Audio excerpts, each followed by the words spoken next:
Hi everyone, welcome to Srishti Study. இப்போ நம்ம பார்க்க போகிறது ஆர்ஆர்பி குரூப் டியில் கேட்ட ப்ரீவியஸ் இயர் கொஷின் தான் பார்க்க போகிறோம்.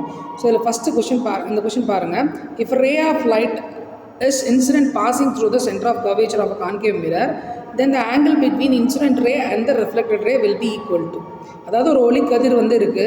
ஸோ அதை பார்த்தீங்கன்னா படுகதிர், சரிங்களா? ஒளிக்கதிரோட படுகதிர் ஒரு குழியாடி வழியாக செல்லுது, சரிங்களா? குழியாடியுடைய வளைவு மையத்தின் வழியாக செல்லும்போது படுகதிருக்கும் எதிரொலிப்பு கதிருக்கும் இடையிலான கோணம் என்னவாகும்னு கேட்டிருக்காங்க.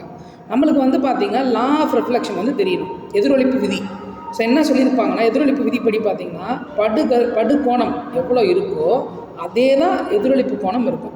எவ்வளோ ஆங்கிளில் படுதோ அதே ஆங்கிளில் தான் எதிரொலிப்பு கோணமும் இருக்கும், சரிங்களா? Angle of incidence I = angle of reflection, இதுதான், சரிங்களா?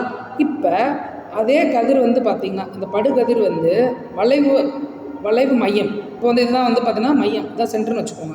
இதான் அந்த ஸ்ட்ரெயிட் லைன். ஸோ ஸ்ட்ரெயிட் லைனாக வருதுன்னு வச்சுக்கோங்க. இந்த தான் நார்மல் லைன் சொல்லுவாங்க. இது 90 டிகிரி இருக்கும், ஓகேங்களா? இப்போ படுகதிர் ஸ்ட்ரெயிட்டாக வருது. எவ்வளோ ஆங்கிளில் படுகதிர் இருக்கோ அதே ஆங்கிளில் தான் ரிஃப்ளெக்ட் ஆகி போயிருக்கு, ஓகேங்களா? ஸோ இதை தான் நான் இங்கே யூஸ் பண்ண போகிறேன். இதில் உங்களுக்கு குழி ஆடியில். ஸோ குழி ஆடி இதுதான். ஸோ வெளிப்புறம் பார்த்திங்கன்னா பூச்சி பூசியிருக்காங்க. இப்போ இதுதான் வளைவு மையம், இங்கேருந்து இதுதான், சரிங்களா? இப்போ படுகதிர் பார்த்திங்கன்னா வளைவு மையத்தின் வழியாக செல்லுது. பட்டு என்ன பண்ணும்? ரிஃப்ளெக்ட் ஆகும். ஸோ எவ்வளோ ஆங்கிளில் போச்சோ அதே ஆங்கிளில் தான் ரிஃப்ளெக்ட் ஆகும்.